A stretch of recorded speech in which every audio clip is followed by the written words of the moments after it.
Ekonomi internasional adalah jantung dari hubungan antar negara, menghubungkan perdagangan, investasi, dan kebijakan global. Dalam video ini, kelompok kami akan memaparkan mengenai materi ekonomi internasional. So, tonton saja video ini sampai selesai.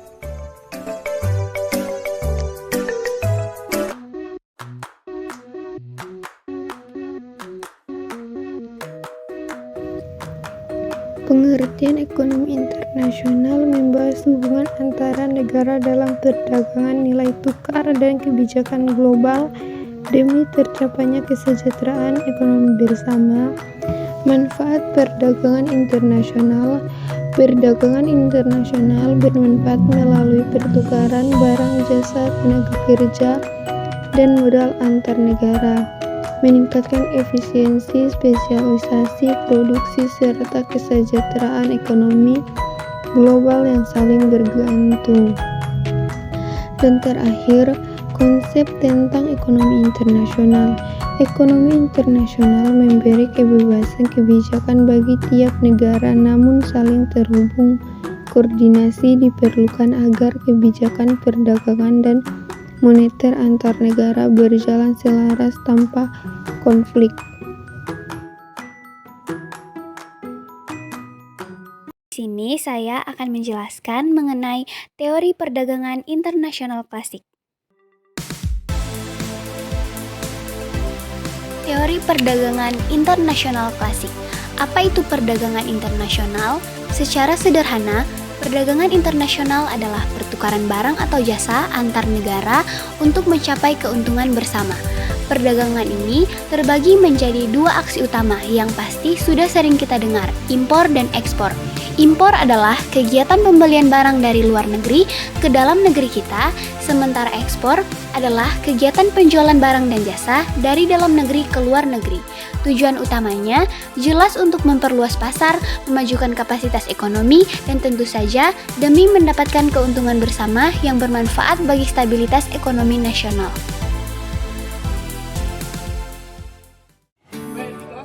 Oke, baik, kita masuk di teori bab 3, yaitu yang pertama ada teori Hexer-Ohlin, yaitu teori ini menjelaskan bahwa negara akan mengekspor barang yang memanfaatkan faktor produksi yang melimpah dan murah, serta mengimpor barang yang membutuhkan faktor produksi yang langka dan mahal. Yang kedua ada kesamaan harga faktor produksi, yaitu melalui perdagangan bebas. Harga faktor seperti upah tenaga kerja dan tingkat bunga modal akan cenderung menyamai antar negara. Yang ketiga, teori permintaan dan penawaran, yaitu harga ekspor dan impor ditentukan oleh interaksi permintaan dan penawaran dunia, yang dimana keseimbangan tercapai saat barang yang diekspor satu negara sama dengan diimpor negara lain.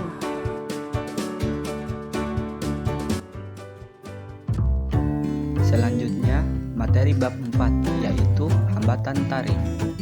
Tarif adalah pajak atas barang ekspor dan impor yang digunakan untuk melindungi industri dalam negeri.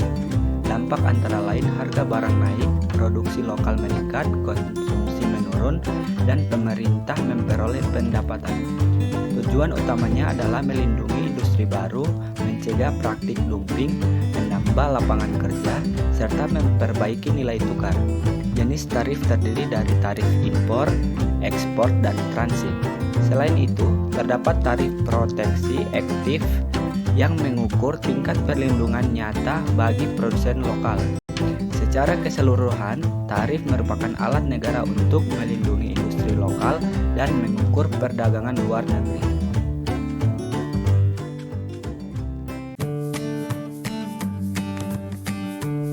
Nilai pertukaran atau terms of trade atau yang bisa juga disebut dengan TOT adalah perbandingan antara harga ekspor dengan harga impor suatu negara.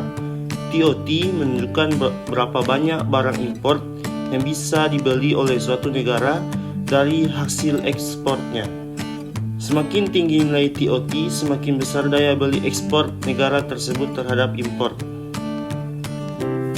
Faktor-faktor yang mempengaruhi TOT adalah yang pertama adalah perubahan harga ekspor dan impor di pasar internasional.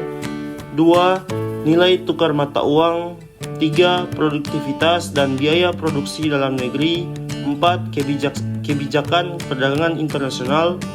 5. Permintaan dan penawaran dunia terhadap barang ekspor utama suatu negara.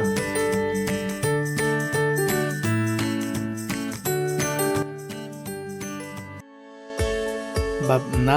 Liberalisasi perdagangan. Liberalisasi perdagangan adalah kebijakan membuka perdagangan antar negara dengan mengurangi hambatan seperti tarif dan kuota. Tujuannya untuk memperlancar arus barang jasa dan meningkatkan ekonomi bersama. Indonesia menerapkannya sejak 1980-an melalui kerjasama seperti AFTA, APEC, dan WTO. Selanjutnya adalah globalisasi ekonomi. Globalisasi ekonomi adalah proses saling terhubungnya ekonomi negara-negara di dunia karena kemajuan teknologi, komunikasi, dan transportasi. Batas ekonomi antar negara menjadi semakin terbuka sehingga arus barang, modal, dan informasi bergerak lebih cepat.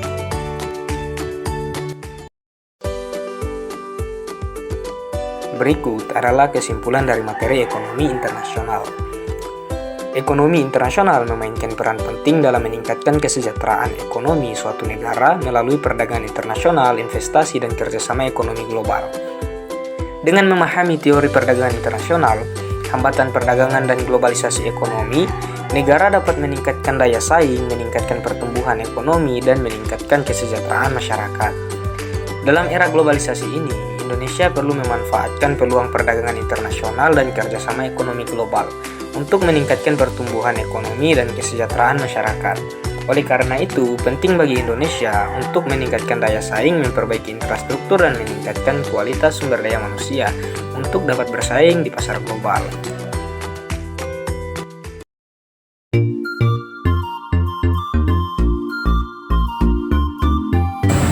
Oke teman-teman, itulah hasil pemaparan dari kami kelompok 1. Mohon maaf atas segala kekurangan. Jangan lupa like, comment, and subscribe. See you guys. Pas ketong bakul